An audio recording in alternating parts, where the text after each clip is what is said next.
Hello and welcome to I Know Dino. Keep up with the latest dinosaur discoveries and science with us. I'm Garrett. And I'm Sabrina. And today, in our 523rd episode, we're doing our best of 2024, also known as top 24 dinosaur discoveries of 2024. Yes, although there might be more than 24 items that we mentioned. Some bonuses. Also, we are still on parental leave.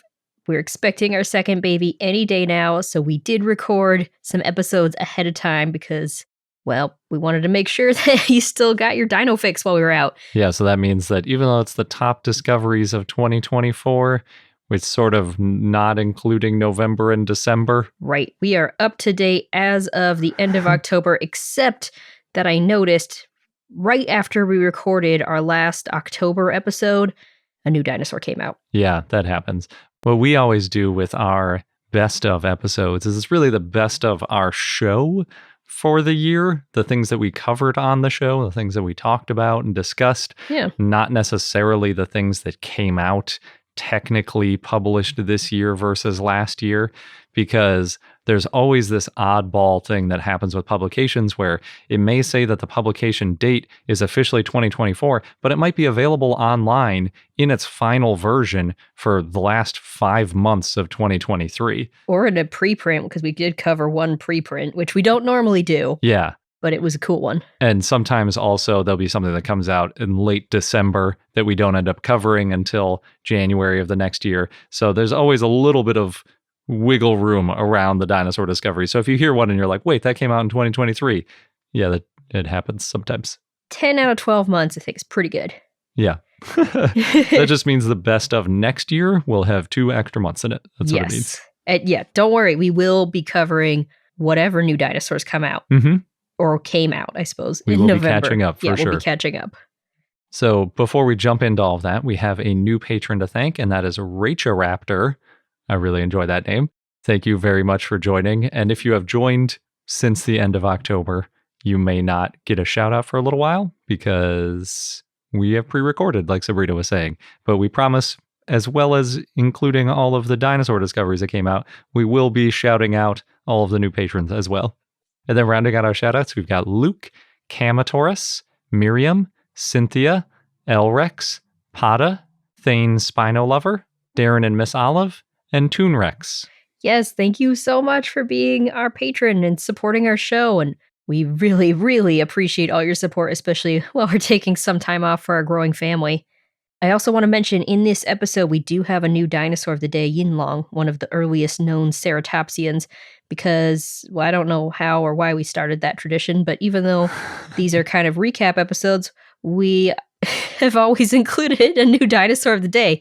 It's probably from the early episodes where we had so many dinosaur requests that we were so far behind that you were like, I'm going to do one anyway because I need to try to keep up. Could be. But now that we're getting a little more caught up, maybe in the future we might drop that. Also, if we're doing top 24 of 2024 and top 25 of 2025, eventually it'll get to be a very long list. Yes, without even including a new dinosaur of the day.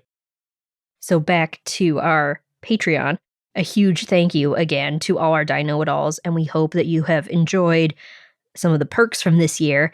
With I Know Paleo and other bonus content, we now have over 100 recordings of premium content on our Patreon, which includes another year's worth of ad-free episodes, as well as 12 new episodes of I Know Paleo. Those topics range from hell ants, gorgonopsians, parasites of the Mesozoic, and we have 9 new extended interviews, and some miscellaneous bonus content, like segments on dinosaur phylogeny if you want to get real deep. And we do have more perks and bonus content. We have a short story for our Tyrannosaurus patrons. We have a free audiobook for our Tyrannosaurus and Spinosaurus patrons, as well as a gift package for our Spino patrons. This year it's an Allosaurus metal print by Jen Cotton, a signed copy of Keep Your Dinosaurs Here, and I really like how it turned out, this Dino-It-All pen. Mm-hmm. That's a nice pen. So if you want to access those perks and then keep getting perks into the new year, then please consider joining. It's at patreon.com/iknowdino. And before we get into our top 24 dinosaurs of 2024, I also just want to mention our most popular episode from 2024 was, as of the end of October 2024, because that's when we're recording this, How Dinosaurs Got So Big. which was cool to see because I think the last couple years it was one of your episodes, Garrett, that was the popular. Oh, because that was your episode. Mm-hmm. We knew that topic would be popular. A big topic. Yep. And I've seen that question asked a lot just around, and that was why we did it, because somebody asked that question. Yeah. And so you did a deep dive into it, which was really cool. Also, I wanted to know. Yes, the answer is complicated. Listen to episode 486 if you want to know.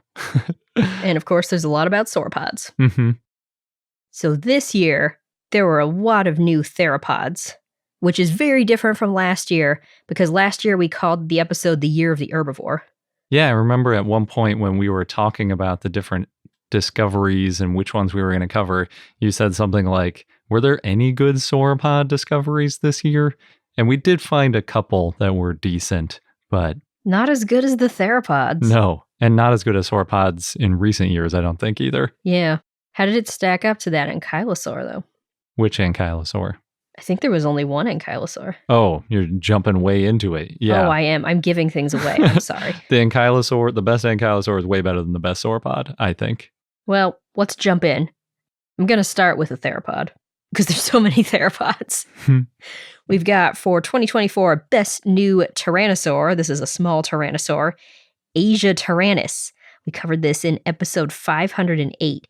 Yeah, that was a really cool one. Basically, the thing that made it unique is that it had a skull that was sort of deep, meaning top to bottom deep, and not long and pointy like you see on Nanotyrannus or Qunkasaurus, the Pinocchio Rex. Yeah, which it lived alongside Qunkasaurus, but it was half the size. And we're used to those smaller tyrannosaurs having long, skinny heads. This was sort of the first one that had a deeper, more like proportionally T-Rex head that you see on a theropod rather than the longer, more gracile head. Yeah.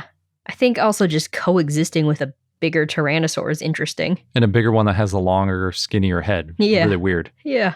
So that's the Asia tyrant. That's what Asiatyrannus means. Yeah, it was really cool. I also want to point out a couple other things about it. Mm-hmm. It was about 13 years old, or I should say at least 13 years old based on the lags. A subadult.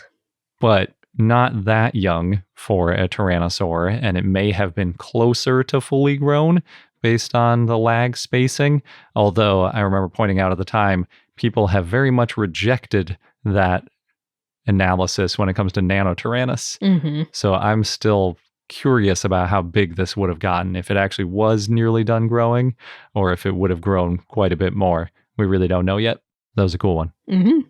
Then our runner-up for the best new tyrannosaur is actually a species of Tyrannosaurus, not to be confused with the Greg Paul species of Regina and Imperator. Yep. This one is mcraeensis, so it's T. mcraeensis if you want to do it in the T-Rex format. Yes, it felt like we had to include this one, because anytime you have a new species of Tyrannosaurus, it's big news. Yes. We covered it in episode 477, so it came out pretty early in the year. It's not the first new Tyrannosaurus species. In addition to Regina and Imperator, there was also Tyrannosaurus bataar, which now is generally considered Tarbosaurus bataar. Mm-hmm. And there was also Tyrannosaurus juchungensis, which later became Juchungtyrannus as its own genus. But this one so far has not been split out into its own genus. We'll see if that happens later. I think the main reason that this one was split out as a new genus is because it was earlier than T-Rex. The rough estimation is maybe 5 to 7 million years before T-Rex. And since species rarely last over 2 million years, it makes sense to have a new species if you're 5+ million years away in time. But there were a couple of unique features on the bones as well. Pretty subtle ones, but for example, the jaw isn't quite as deep as T-Rex, and the back bottom of the jaw angles up rather than expanding down dramatically. And there are some other bumps and curves around it, so they think there's enough justification for it to be its own new species of Tyrannosaurus. And I saw virtually no pushback on this one compared to Imperator and Regina, which people did not like. Yeah, so, it was interesting how that unfolded. It was very interesting to see the comparison between the two. But I think the biggest one is that time separation, because when it came to T-Rex, Regina, and Imperator, all of those came from the same time period and basically pre-existing known T-Rex specimens, whereas this was a newer find and from a newer formation even. Mm-hmm. I should say older formation. Well, next we have to do an herbivore. So, best new titanosaur, Bustingorrytitan.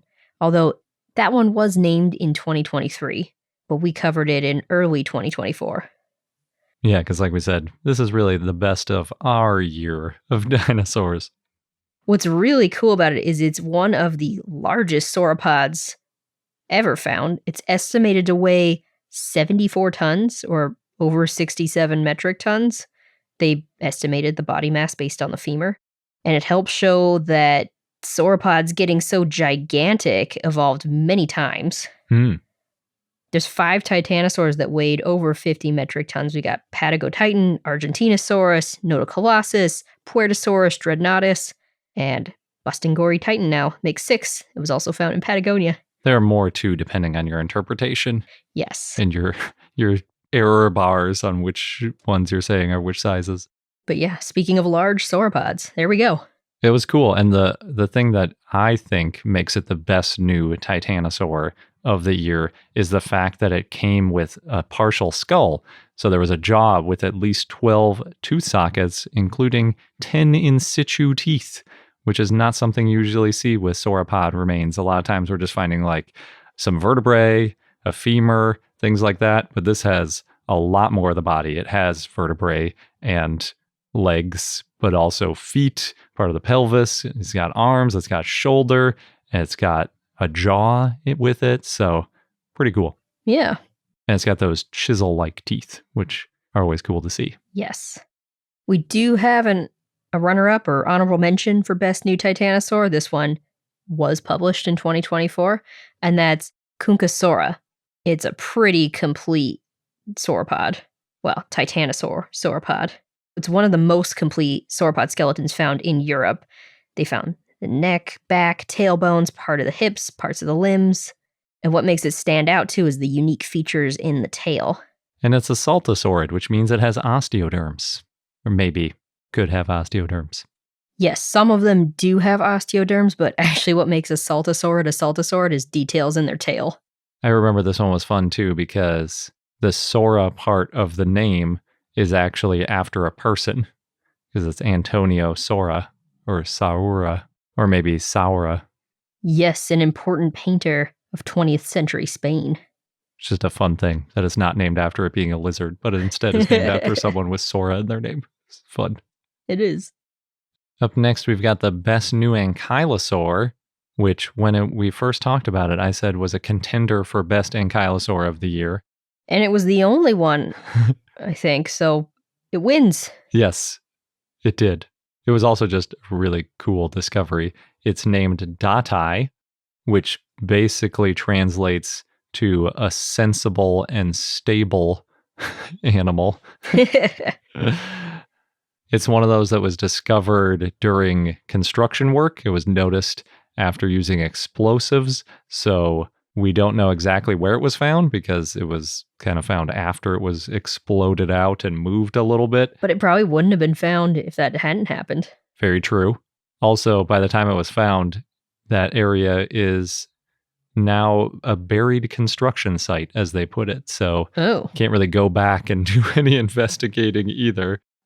But we do know that the holotype is a juvenile, which isn't ideal since we like holotypes to be from adults, so you're not accidentally comparing young animal characteristics to adult animal characteristics in the same species. We have a whole bonus segment on that on our Patreon about theropods specifically.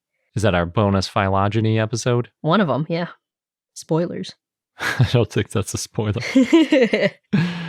The cool thing about this, I think, or maybe the coolest thing about it, is that there are actually 2 individuals and they were preserved stacked on top of each other. The skull of one of them is on top of the neck of the other, which is facing the opposite direction. And they interpreted that to be, as they put it, consistent with the hypothesis that juvenile ankylosaurids are gregarious. In other words, that they were friends and they hung out together. That's nice. So that's pretty much what makes it the coolest ankylosaur, other than it just being the only ankylosaur that I remember.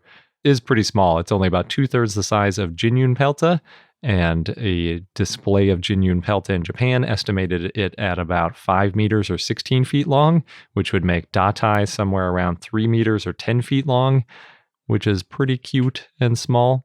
Just the right size. Yeah.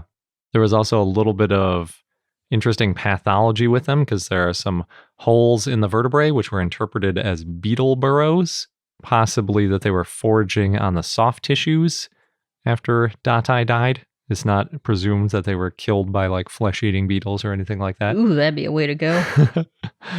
No, the beetles just took advantage of the carcass after. Mm-hmm. And it's about 90 million years old, which is fairly old for an ankylosaur, especially considering it's considered an ankylosaurid, meaning that it probably had a tail club. Nice.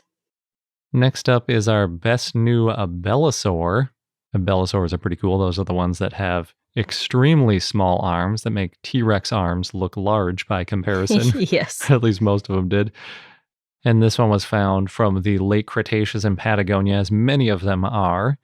They didn't give a size or weight estimate for it, but the femur that they found was quite a bit smaller than a Carnotaurus, so it was probably not the biggest. The thing that makes it such a good discovery, though, is that in addition to vertebrae and some hips, they also found nearly complete hind limbs that go all the way down to the toe claws, as well as several bones from the skull. Yeah, that was cool. Unfortunately, the skull bones are in pretty rough shape, but they do have part of the maxilla, which is in several pieces, and a little bit from the top of the head, which from those pieces we can tell that it's probably missing the impressive Carnotaurus horns. But there are only about 6 lines of arrested growth in the bone, which means that it lived through about 6 winters and was probably about 6 years old, or a little older if it lost some of the earlier ones in bone remodeling. But one of the cool things about it is that it has a crest on the side of the snout, whereas Carnotaurus doesn't have that crest. I also like the name. Koleken means coming from clay and water. It is a good name.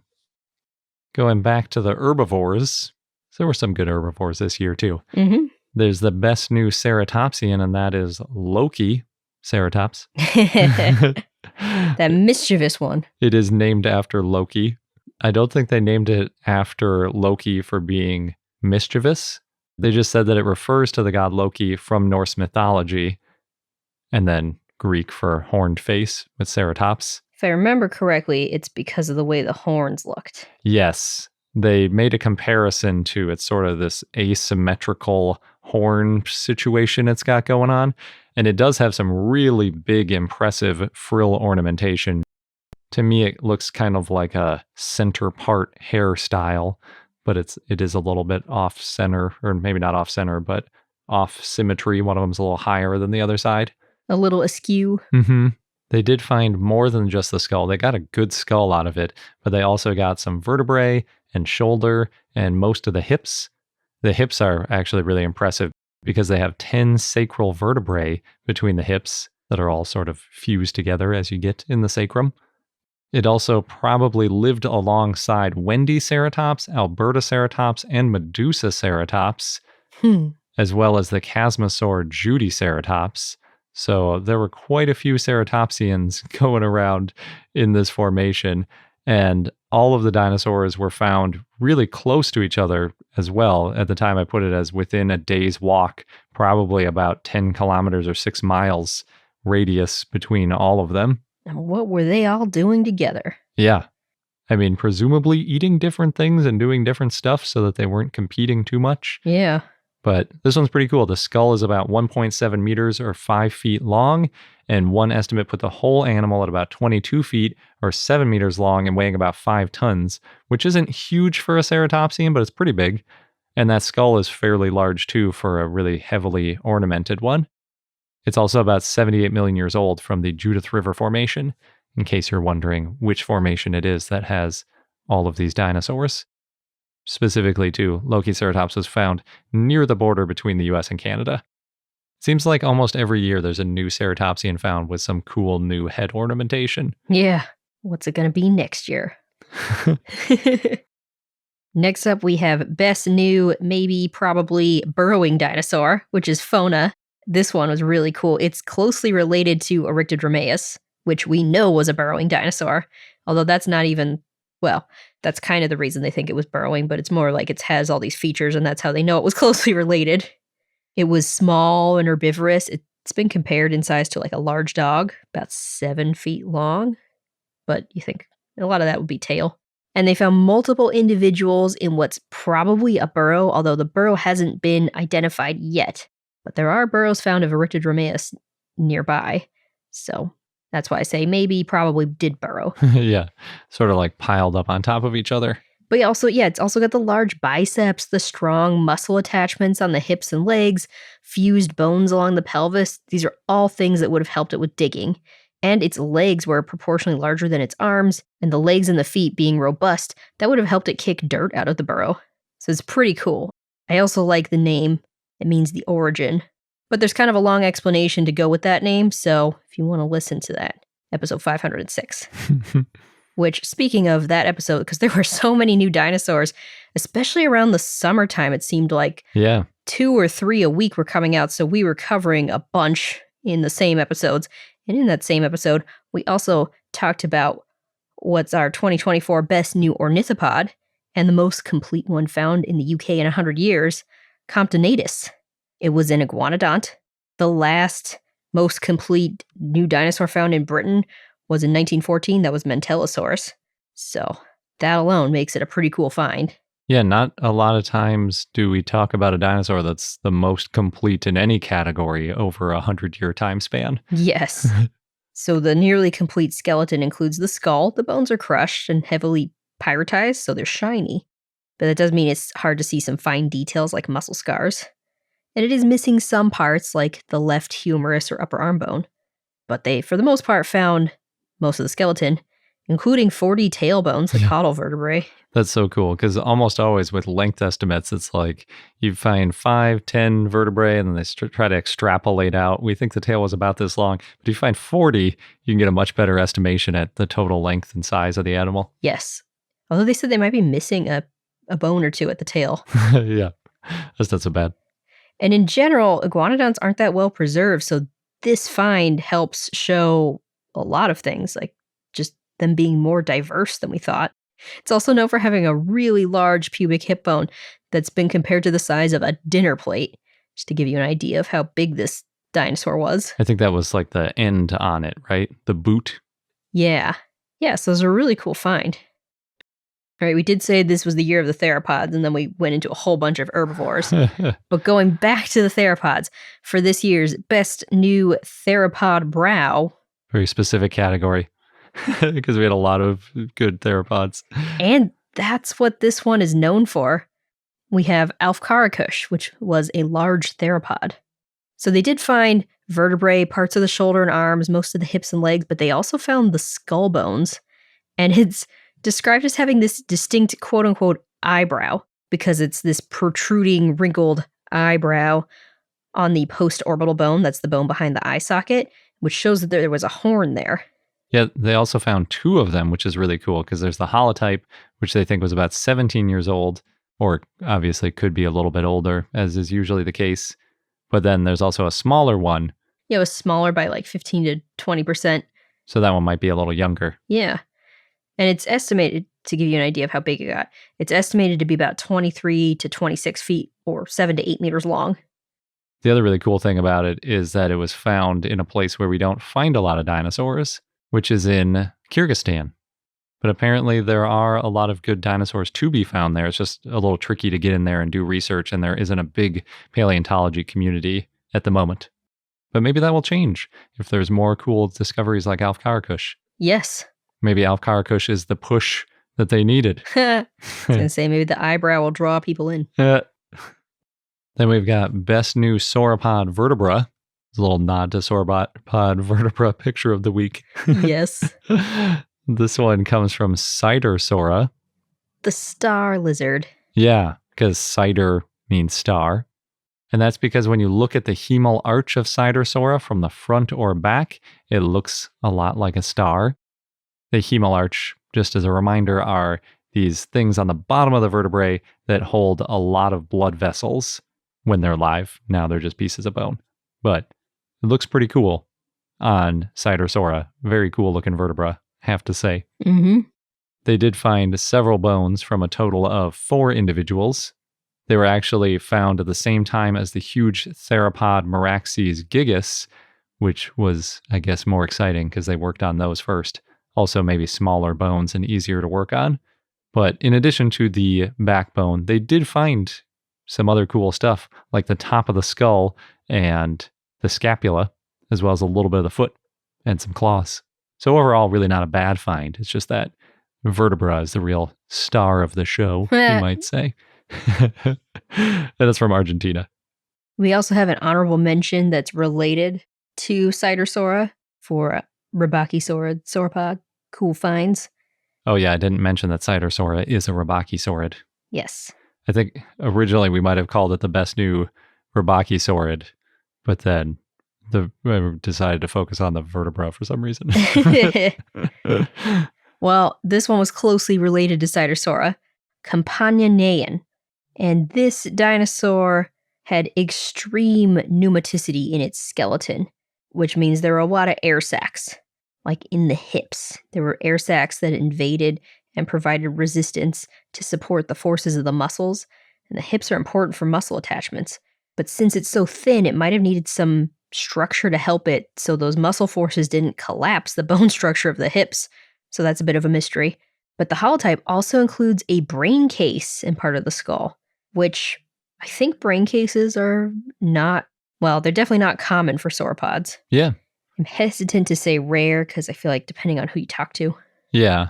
I mean, brain cases aren't as rare as they at first sound because a brain case makes it sound like you're getting a brain or something really closely related to a brain in terms of rarity of fossilizing. But really, it's just if you get that part of the head that contained the brain, you get the brain case with it. It's just the inside cavity of it. Yeah. So as long as it's not crushed into oblivion or you're only getting a really small piece of the outside, you often get the brain case. Yeah, so pretty cool find. And I just realized we've been talking about these best dinosaurs for a while without pausing for a sponsor break. But we're going to pause real quick for a sponsor break, and then we'll get back with some new theropods, get back to the meat eaters for a little bit before getting into a huge set of stegosaurs, because wow, were there a lot of stegosaurs this year. Next, we're back to the theropods, and we're doing the best and only noasaurid theropod of 2024. Noasaurids are that interesting group that include both Mcraeensis, which is known for its long, sharp teeth in the downturned jaw that sort of look like they were sticking out of their mouth like a really nasty underbite in a lot of pictures.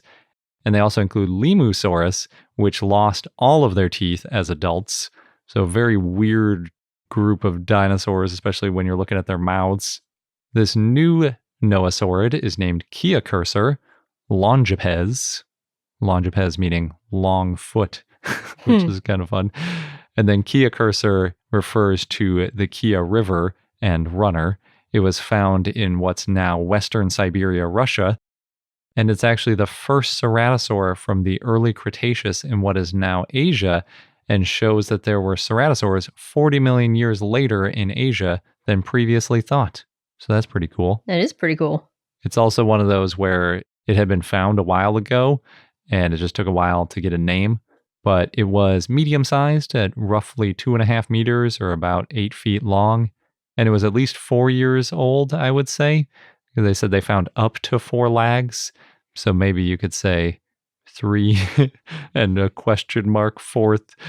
But it was still growing, so it was a subadult. We don't know exactly how big it would have gotten. But it lived alongside Psittacosaurus and the sauropod Sidersaura. So an interesting little fauna starting to be built up there in what's now Siberia. Yes. Would have been a lot warmer back then, though. And then we've got our best new caenagnathid, or caenagnathid, depending on how hard you want to hit that C. Which is a type of theropod.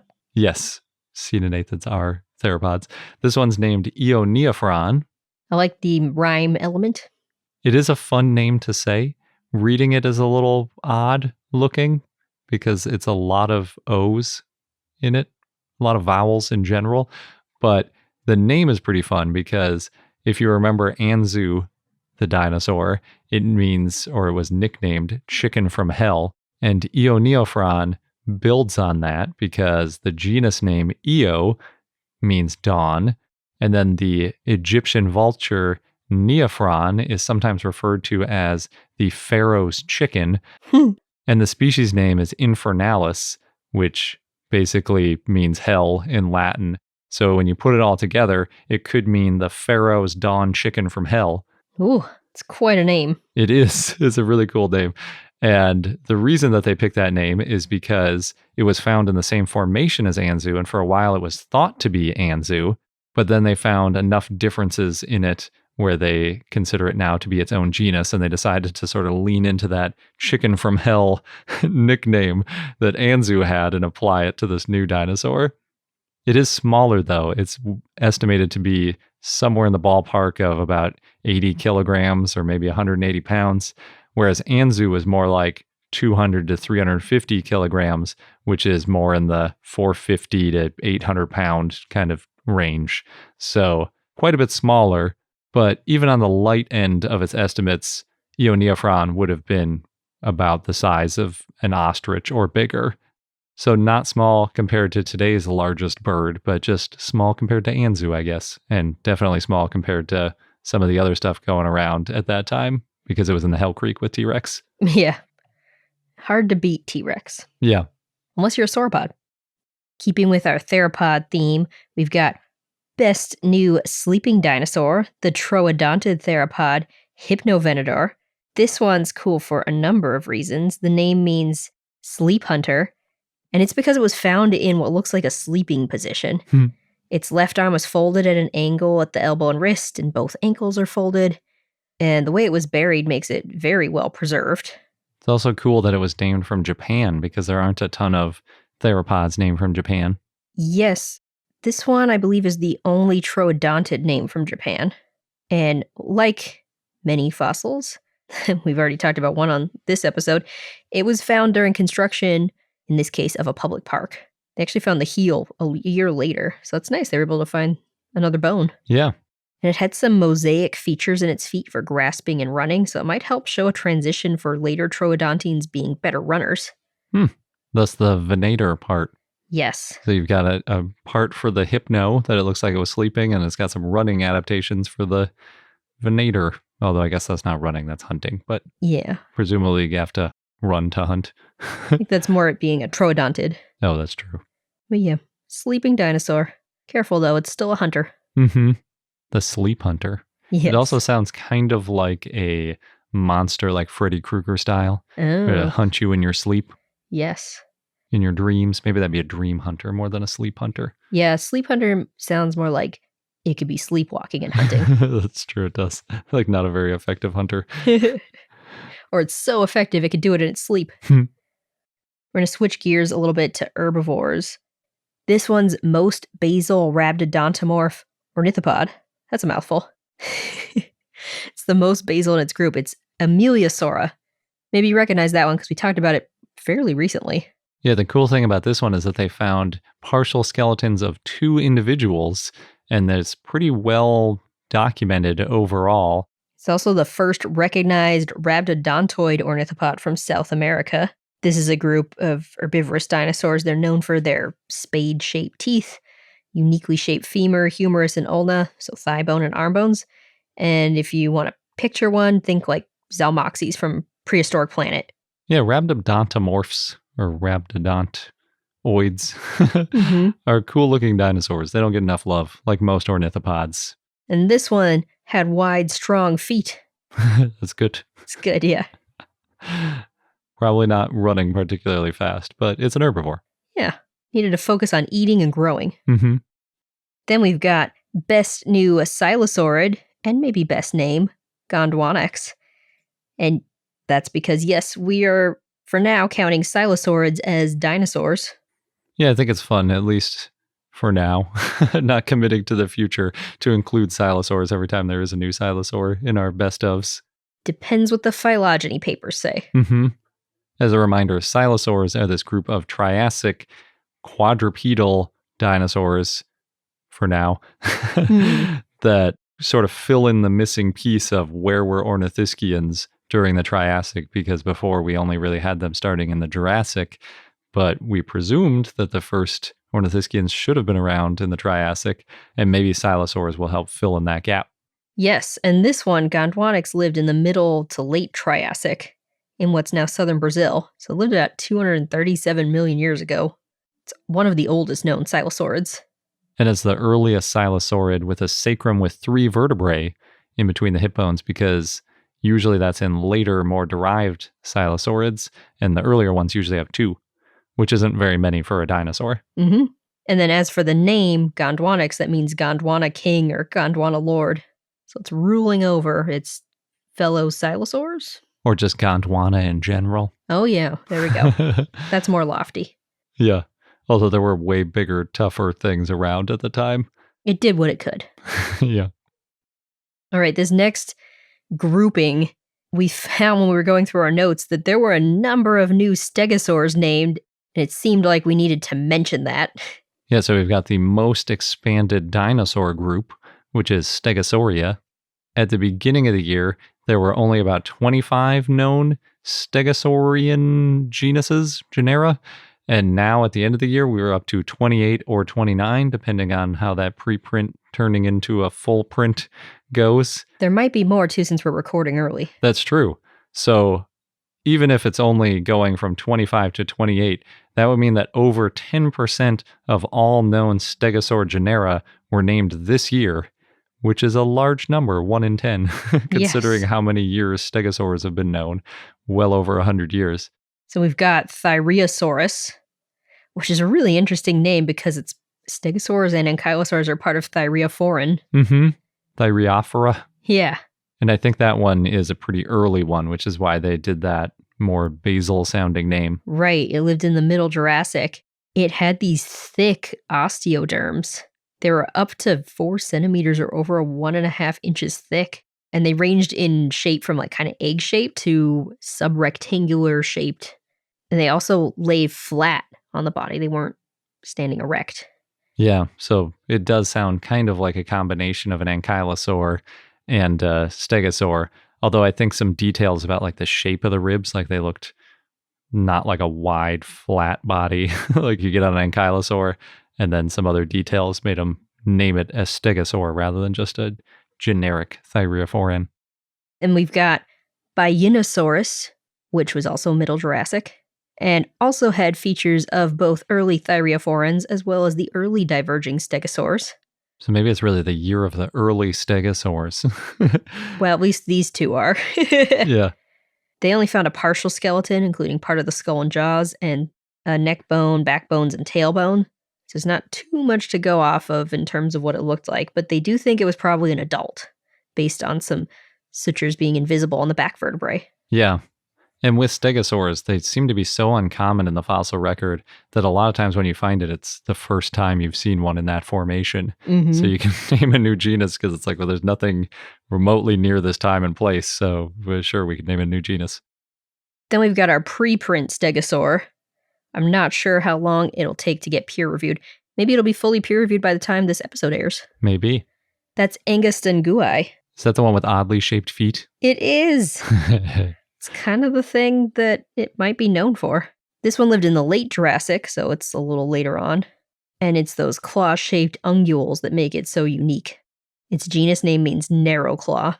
Yeah, because usually on stegosaurs you get broader claws that aren't so narrow? Stabby. Yes. Wanted to say something other than narrow. Usually, yeah, the narrow claws are on things that are more predatory. You get the broader, sometimes you call them like hoof-shaped claws, I know. Yeah. And these herbivores, but not this time. No, actually, the claw-shaped ungule is similar to the, going back to basal Thyreophorans, it's more like Scelidosaurus, which used its claw-shaped unguals to help support its weight and to dig. And then the last stegosaur that we've talked about this year is Yanbeilong, which is much newer. It lived in the early Cretaceous. Yeah, in that paper, they actually said there were only 17 valid Stegosaurus taxa. I was being pretty broad with the 25. If there's only 17 and we got 4 new ones this year, that's almost like a 20% increase. Yeah, because this one was was published way earlier in the year, so might have been the first or second stegosaur of the year. It was also a partial skeleton. There were bones from the neck and back, one tailbone, and parts of the pelvic area that were found. But they know it was unique based on features in the upper back vertebrae and pelvis, the hips. Yep, so that's the 4 new stegosaurs that we talked about. So many stegosaurs. Yes. But it was still the year of the theropod. Yeah. We didn't pick out one as the best because they were all pretty partial, right? It was a lot of just backbones or, a little bit of other stuff going on. Yeah. But they all help fill in gaps in the stegosaur story. Yeah, and there are so few, like we were saying, that any number of them are really useful. If I had to pick, I think I'd go with Tyrannosaurus, just because it has like big old osteoderms on it. It's the most ankylosaur-like of them, but I could see arguments for the others too. So switching gears a little bit, our next best of 2024 is the coolest discovery story, which was of the sauropodomorph Musanqua. The team that found it was living on a boat at the time. It was their home and their mobile lab during their field expeditions. This is in Zimbabwe. And while they were on the boat, they saw some leg bones sticking out of the ground. That's how they found it. It's like being on like those old movies where someone's on a boat and they're like, land ahead. Except instead it's like dinosaur fossil over there. Yeah. Let's get out. I'm imagining them looking through one of those like single telescope, like those expandable telescopes at the shore looking for any dinosaur bones. Ahoy. So yeah, I like that story of that find. Yep. And that was a pretty small sauropodomorph too, which is cool. Although I guess it's not surprising since we're talking Triassic finds. We're going to keep with the sauropodomorph, I guess, theme for a bit. With most tenacious fossil, this is Ardetosaurus. It was a diplodocid that survived malicious arson. It kind of had a long journey from Wyoming. It was found in the Morrison Formation. Then it ended up in Switzerland. Then it was sent to Germany at some point. That's where the malicious arson happened at the museum where it was being held. Unfortunately, and now it's in the Netherlands. And that genus name, Ardetosaurus, means to burn lizard. It refers to it getting burned by the fire because some bones were lost and other bones have the burn marks still. Yeah, that's quite a story. It's amazing how many of the fossils are still in good enough shape that they can study them and actually see all these details on. And then I think you mentioned that there were decent pictures of a lot of them too, so it wasn't a total loss, even the bones that were missing now. There are photographs, some of them just aren't detailed. You just can't describe the bones in detail based on them, but it's something. That's why we're all about digitizing. Yes. Just in case. And then moving on, we do have some birds that we covered this year. We definitely didn't cover all of the birds, but we covered some cool Mesozoic birds. Yeah, we tend to cover them when there's something really exciting about them. Yeah. They are technically dinosaurs. Yes. Sometimes that line between non-avian dinosaur and avian dinosaur, also known as bird, is a little bit hard to distinguish. Yeah. Well, so for 2024, most exciting new Mesozoic bird, we've got Schwelingornis, the pretty and vivid bird, and one of the earliest known birds to demonstrate semi-aquatic adaptations. Yeah, it looked like it had sort of short but powerful looking arms, presumably having to do with maybe a little bit of swimming. Mm-hmm. It's not as well adapted for swimming as its close relatives, but it helps show that its group was more diverse in the niches that they filled than previously thought. I remember you describing it as duck-like, and the fossil, I think, does look fairly duck-like. Yes, but it doesn't have the webbed feet. It had more pigeon-like feet. It was a cool one, and it was a pretty good find, too. You can see most of the skeleton. Yes. And then there were a couple other birds we want to mention, mostly because of their names. Mm-hmm. They're in antiornithines. There's Avisaurus, which means bird lizard. Yeah. Pretty good description of just about any dinosaur, actually. Yes. And then there's Magnus avis, which means big bird. I love that. Me too. Although I think you said that there was like another way they could have Latinized it, but then they chose Magnus avis because the other one was trademarked or something. It's copyrighted for a company, yeah. Yeah. But I love Big Bird. That's the actual dinosaur now. It's the Big Bird dinosaur. It's pretty good. Speaking of names, we've got fastest name change of 2024. Really, maybe ever. I don't know. It was quick. And that's Jingjia, which got renamed to Jingjiela pretty quickly after it was published. And even the articles that wrote about it put Jingjia in quotes when it was first published, because people already knew that the name was preoccupied by a moth. Yeah. And there were only, 7 episodes in between us covering the first dinosaur and the renaming, which is, it probably got renamed within just a few months. Yes. And we might not have covered it right away either. Yeah. But months is like light speed when it comes to updating articles. Yes. So those are all our favorite new dinosaur discoveries and names and stories about dinosaur discoveries from 2024.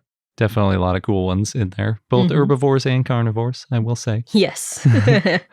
I also want to mention the best Dino Connection challenge, or at least my favorite Dinosaur Connection challenge, and that was the bubonic plague, also known as the Black Death pandemic. Oh yeah, thank you Tyrant King for that challenge. That was a fun one. The most interesting thing to me that I discovered while digging deep into the connections and not connections between dinosaurs and the plague is that the bubonic plague is caused by a bacterium called Yersinia, and it's actually a parasite of the rat flea, and that's how it spreads often to people, but it's also a parasite of rats, so it's a hyperparasite, that Yersinia. The fact that there are hyperparasites was interesting. Yes, but learning that it's called bubonic plague is because it causes buboes to break open and ooze pus, which are nodes that can get as large as eggs, was very interesting, although a little bit gross. And that there are other types of plagues that go along with it too, like pneumococcic and septicemic. But maybe the best news for dinosaurs was that fleas did not coexist with dinosaurs for all of their reign. As far as we know, the oldest fleas are maybe about 165 million years old, or maybe a little bit newer, depending on where you fall on which fleas are likely to be biting dinosaurs. And there are no direct fossils showing fleas dining on dinosaurs. So we don't know for sure even if this bacteria or something similar to it existed at the time, if it would have been spread among dinosaurs by fleas. Yes. And I didn't get the chance at the time to find the connection, but I might have just found it now, because the challenge was bubonic plague / Black Death pandemic, your choice as to the disease or the outbreak, which I read as if I could find another plague or pandemic. And I did. There's the dancing plague of 1518, or the dance epidemic. It was this dancing mania that happened in modern day France for a couple of months. Did we talk about that on the show, or were you just telling me about that in regular day-to-day life? I've just been telling you about it, and I've been trying to find a way to work it in the show, and I think I have. Okay. Because one of the theories is that it was stress-induced mass hysteria, but another theory is ergot, which is a type of fungi, which we talk about in an upcoming episode while we're on parental leave when we get into fungi and dinosaurs. And one of the questions I dug into for that episode was if dinosaurs ever ate hallucinogenic fungi, which maybe not, listen to the episode, but ergot is one of those that causes hallucinations. And potentially dancing plagues. Potentially. So if dinosaurs ate ergot, maybe they would have had their own dancing plague? Is that what you're getting at? Oh my gosh, that would be amazing. Would it be amazing? Well, I mean, it would be terrible for them, but the fact that it happened would be pretty amazing. It would be. There's probably no way we would ever know. That would be a hard one. If you found a bunch of those scratch marks that some dinosaurs make while they're dancing that we have found fossilized, and at the same time you found a fossilized dinosaur with ergot in its gut contents. There we go. That would be a way. That'd be pretty good circumstantial evidence, but that would be quite a unlikely thing to find. Especially considering a lot of times things that fossilized footprints don't necessarily always fossilize actual bones. Little bonus connection there. Mm-hmm. Then we always like to do our favorite paleopathology studies of the year. I think our best paleopathology study was about the pathologies of South American theropods. It went through a whole bunch of different theropods and all the different injuries and ailments that they've dealt with. Like there's Kilmesaurus, which has an unknown cause for its right tibia variation, but it could be caused by a disease or injury from straining the tibia, maybe because of a weakened or broken fibula in the lower leg. There are also Qunkasaurus with vertebrae fused together. There was Elamgasum that had arthritis, giving its vertebrae a quote-unquote bamboo appearance. Yikes. Yeah. And then they had a summary of 337 bones that were affected by pathology, and they broke it down by which family they were from, with the biggest group being tyrannosaurids, accounting for almost 37% of all pathological bones. All that face biting. Yeah, that is some of it. And then I think also just their weight led to a lot of stresses and other injuries. Then allosaurids were at 23%. Oh, big Al. Yeah. And then below you get carcharodontosaurids, other abelisaurids, and then every other family is below 5%. But they did say since big theropods fossilize better, they get more into the data set and maybe you find more pathologies on their bones as a result. Mm-hmm. That makes sense. It could also be because 39% of the injuries were a type of fracture. You might be more likely to fracture something if you weigh more. So unclear exactly why, but there were a lot of interesting different types of injuries, including gout, which is a type of arthritis. And I didn't realize they had found gout on a dinosaur before. Too many fatty meats. Maybe. That dinosaur was eating too well. Yeah. Of course, it wasn't just theropods that got injured. So our honorable mention is best paleopathology study. And that's about Plateosaurus pathologies, because there were a couple of individuals found with injuries on their tails. And the bones were really well preserved. So one individual had a potential tendon injury, which could be it got mired in a mud trap. And then the tail, maybe it was semi-stuck in place and the dinosaur's thrashing to break free and it hurt itself doing that. Mm-hmm. And then in the other one, there was some kind of external trauma. So some large force that caused some trauma from below the tail. We don't really know what happened. Maybe there was trampling or fighting or playing or mating or just an accidental fall. There were no bite marks, but that still doesn't mean there wasn't a predator involved. Poor Plateosaurus. We have a couple other stories we wanted to mention. We weren't sure exactly how to categorize them. So maybe best, oldest known paleontologists? There was a news item we covered a while back about petroglyphs found with dinosaur footprints. Basically, they marked stars next to the dinosaur footprints like they were marking them to study them in the rock. We don't know for sure that they were studying them, but it did look like, based on where the stars were, that they were doing it intentionally next to the footprints and not just randomly on the same piece of rock where there happened to be dinosaur footprints. Yes, and the people who made these marks might have done it around 10,000 years ago, give or take. So those could be the oldest paleontologists. Yeah. Maybe. But what's really cool is that it shows there was probably a close relationship between the petroglyphs and the dinosaur footprints, meaning the petroglyphs were there on purpose by the footprints. Mm-hmm. And then another one I want to mention is our best friendly sauropod study. Trying to shoo that murderous sauropod. They're not murderous. They take care of their young. At least this sauropodomorph did, Lufungosaurus. And yeah, I just wanted to show and remind people that sauropodomorphs could be caring. At least that's the interpretation of this Lufungosaurus. What was it? It was an adult found with some juveniles, and that's the logic behind it, I think. There was a bone bed with embryos, subadults, adults, and a partial hatchling. And the team compared the embryonic and hatchling bones with modern birds to kind of get an idea of the levels of parental care. And it seemed like the thigh bones developed at a similar rate to modern pigeons and chickens, and that helped show that Lufungosaurus, in the beginning, it was helpless when it was young, and it needed parents to feed them. Oh, that's right, yeah. So it wouldn't have been strong enough to take care of itself. Yes. And the fact that they were found together with these weak bones heavily implies that there was some care happening. Yes. So at least those sauropodomorphs were friendly to their own young. Yes. You're really narrowing it down. But yes. Maybe we'll find more evidence of other sauropods. Mm-hmm. There are also several Spinosaurid updates this year. I just want to sort of quickly go over them. There was a new Spinosaurid, Hypnovenatrix, that we talked about.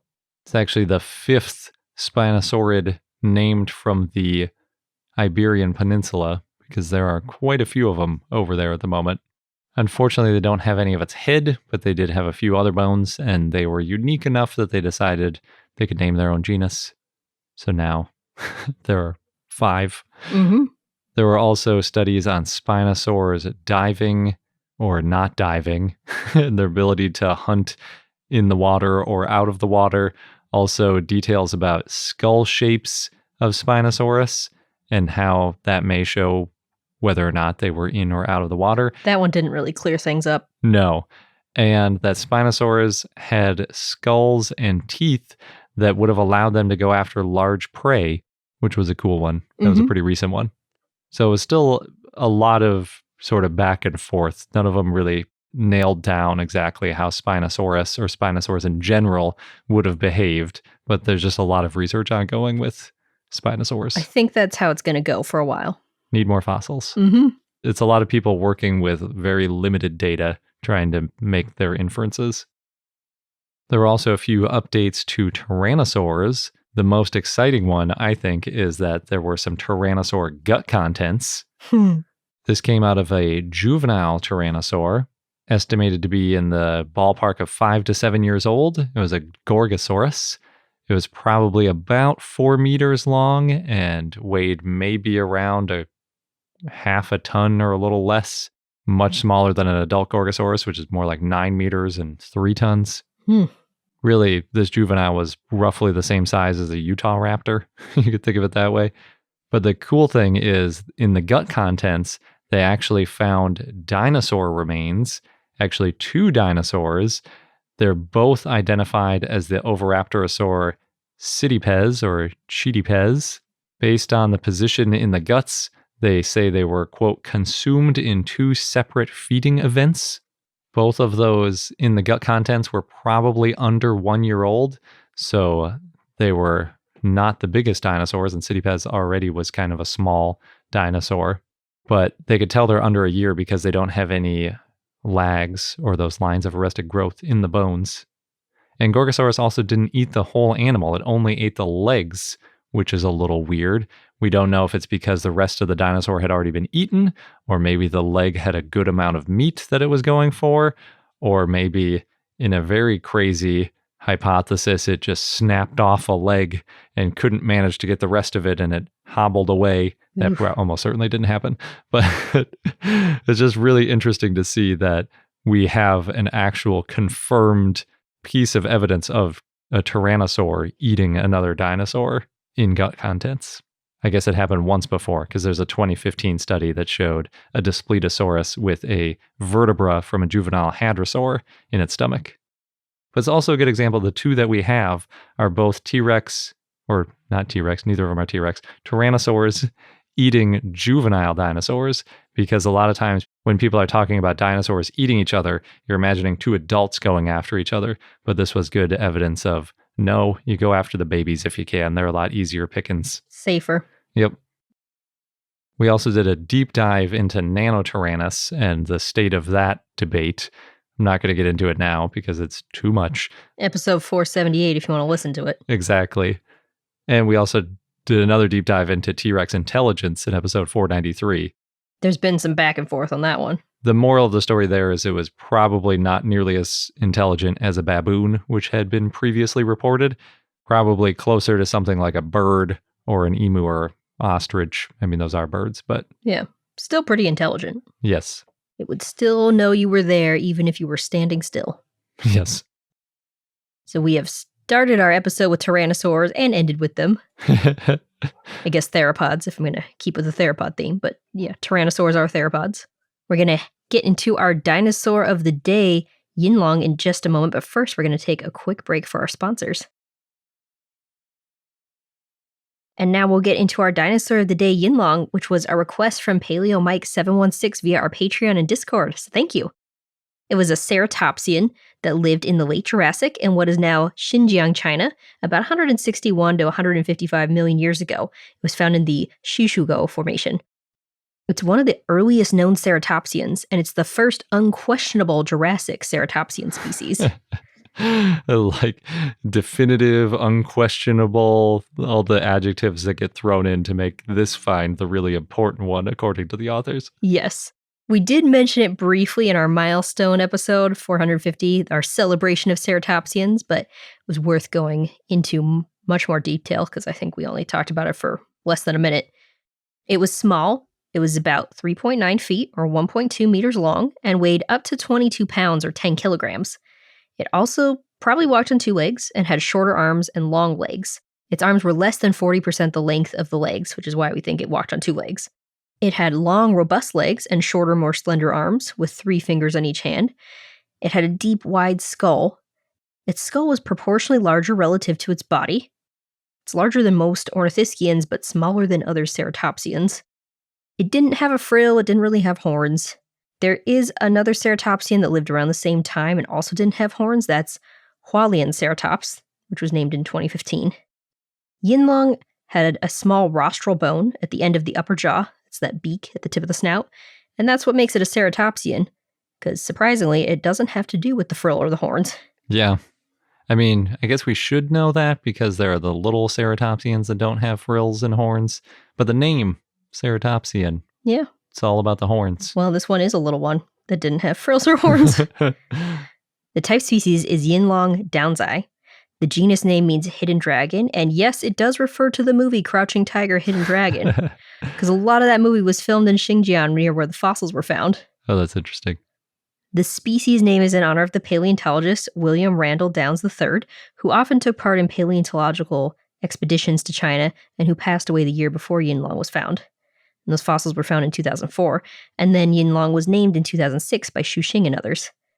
The holotype is well preserved and includes a skull. It's only missing part of the tail. It's probably a subadult based on some openings on the vertebrae.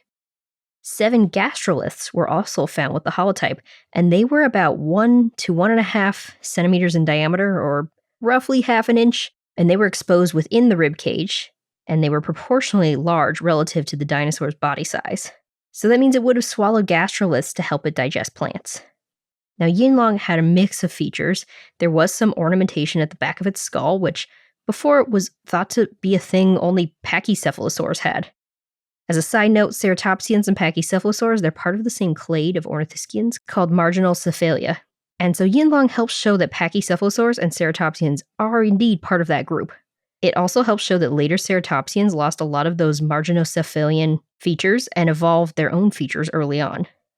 Now, Yinlong also had features in the skull similar to heterodontosaurids, which helps show heterodontosaurids are close relatives of marginocephalians. However, later studies didn't actually support this. Although a 2020 study did find heterodontosaurids to be a group within pachycephalosaurs. Yinlong helps show that ceratopsians evolved the beak and large triangular head early on, but didn't evolve the frill and the large bodies that required walking on all fours until the early Cretaceous. There was a 2015 study of the skull and jaws that found that Yinlong had a lot of features in common with Psittacosaurus and Neoceratopsians, and Neoceratopsians include dinosaurs like Triceratops. There was one small specimen that also had a canine-shaped tooth in the premaxilla at the front of the jaw, which could be sexual dimorphism or could be individual variation. Canine in a ceratopsian skull. That's interesting. Yes. Well, canine-shaped. Yeah. A 2017 study of 9 skeletons of Yinlong, which were all well preserved, found more features that were unique to ceratopsians, like details in the hips, specifically a blade-like prepubic process. That's this bony extension that extends forward from the hip socket toward the front of the animal.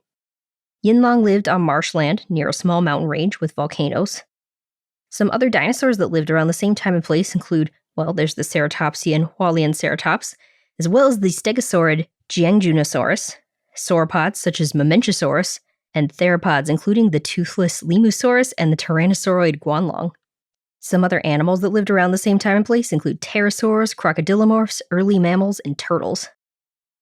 And our fun fact of the day is a callback to our favorite fun fact, or my favorite fun fact, and that's that the first dinosaurs had teeth, but later dinosaurs had over 1,000 teeth, and others had no teeth at all. Like lemosaurs. Yeah, exactly.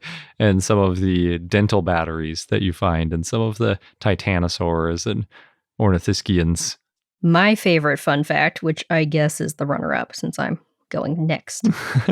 It could just be our other favorite fun fact. Yeah. This one's that Protoceratops may not be the inspiration behind the griffin, which Mark Whitten has been talking about for a long time and got into great detail about and makes a lot of good points. Yeah, because for a long time, it was assumed that since Protoceratops had been found in the Gobi Desert recently, and that there happened to be people in that region trading things and traveling around the world, that maybe the knowledge of those fossils was discovered in antiquity, and that story made its way to Greece and other places where people had the legend of this griffin, but it turns out maybe not. Maybe not, because there's things like the griffin is supposed to be guarding gold, but Protoceratops fossils were found really far away from the nearest gold deposits, just to name one of the things. Yeah, because that was one of the details where it was like, well, there's gold in Mongolia and there's Protoceratops. Maybe they were found together and that's why it's guarding gold. But then there are also a bunch of details about other mythical creatures and how they come about, and the fact that the griffin is basically all modern animals. Mm-hmm. It's like eagle and lion and things like that. You don't need a Protoceratops. It's not the simplest explanation that somebody found a Protoceratops, put it together really well, completely lost it to any recordings anywhere, and then it turned into a griffin myth. Just doesn't make a lot of sense. Yeah, it's really hard to prove that dinosaurs inspired legendary myths. Yeah, I think it makes sense if it's more of a vague notion of where we have heard about people talking about there was this huge footprint, and so we assume there was some huge deity here or some huge creature lived here. That makes perfect sense. But to say this specific animal was based on a reconstruction of a fossilized animal is a lot less likely. Yes. Because you'd have to actually excavate those fossils and do a pretty good job at putting them together. And then a lot of times it's based on our modern understanding of it, not what you might expect if somebody was doing their very first guess at reconstructing one of these animals. And I like that fun fact because I know on the show we've talked before about maybe dinosaurs were the origin for a lot of these mythical creatures, including the griffin, but it seems like probably not. So it's good to put the skeptical cap on and acknowledge that maybe that wasn't true. Things aren't always what they seem. Mm-hmm. The fun story isn't always the right story. So yeah, that is our top discoveries and news items from 2024. Just for fun, it's kind of nice to look back at what all happened throughout the year for I Know Dino, in addition to covering all these new discoveries. We did cover 46 new dinosaur discoveries, including a lot of enantiornithines. That's a lot. Yeah, I think last year was a little bit less. It's nice to see that number climb back up a little bit. Yeah. We also celebrated 9 years of the podcast with our Parasaurolophus patch. Next year is 10, and that's a big one for us. Mm-hmm. You'll see we have a lot of cool ideas in the works. Including another new patch. Yes. We got a new logo. Thank you to Tara for that one. We did our first Dino-It-All challenge, which spanned about 8 episodes over this summer. That was a lot of fun to write and to come up with trivia questions and see everyone's answers. Next year, we have our National Geographic Kids book coming out in April. So if you want to sign up to join our launch team, head over to iknowdino.com/book-launch, and we'll have some perks that go with it. We also did a Dino Day live stream with Dinosaurs Will Always Be Awesome, Common Descent, and Weird and Dead, which was a lot of fun. We finally got a centralized place to go if you have questions and feedback for us. That's bit.ly/dino questions, which you are welcome to submit. Mm-hmm. We started spotlighting our Dino-It-All communities projects in our newsletter, and there were a lot of really cool projects. We added more hotspots to our museum map, so thank you to everyone for those suggestions. We had our updated holiday gift guide, which was a lot of fun to see all the cool new dinosaur-themed stuff that came out this year. Doesn't have to be just a holiday gift guide. You can use it as a gift guide at any time. That's true. We don't take it down for the year just because the holidays are over. We also celebrated 200 years of dinosaurs, speaking of holidays, with Megalosaurus. We did a live stream, and we also had a special episode dedicated to it, episode 482, and then we celebrated 100 years of Velociraptor in episode 519. I'm just realizing now that Velociraptor was named 100 years after Megalosaurus. That's kind of fun. Yeah. We had, of course, our April Fool's episode, also known as our April Fowl episode, where we're keeping up with our bird theme. We did our first book club episode. We had a mini series all about trace fossils, like tracks, burrows, fossilized poop. Of course, we had our milestone episode. We had episode 500 this year, which was all about raptors. That was exciting. We opened our Patreon store. If you're a paid patron, you get free access to our watch list of our recommended dinosaur movies, TV shows, and documentaries. And if you're a teacher or you're looking for lesson plans, we're also selling a few of those. One of them is sorting herbivores, omnivores, and carnivores. Pretty fun if I do say so myself. And then probably our biggest thing that happened this year is that we hatched our second baby. We did. I guess technically they might have hatched a lot earlier, if you're getting into the how eggs work in the mammalian system. Birthed. But birthed, yes. Had our second baby. I was trying to keep it fun. And I had to be pedantic and ruin it. Yes. So yes, we're looking forward to 2025. Again, we'll be celebrating 10 years of I Know Dino, and we will be celebrating all year. And one of the things we'll be celebrating is a new recording studio that Garrett is actively working on. Yes, hopefully that will be finished soon. I've been working on it for a very long time. Yes. It's slow going. And one last piece of news for 2024 is that we won our first podcast award.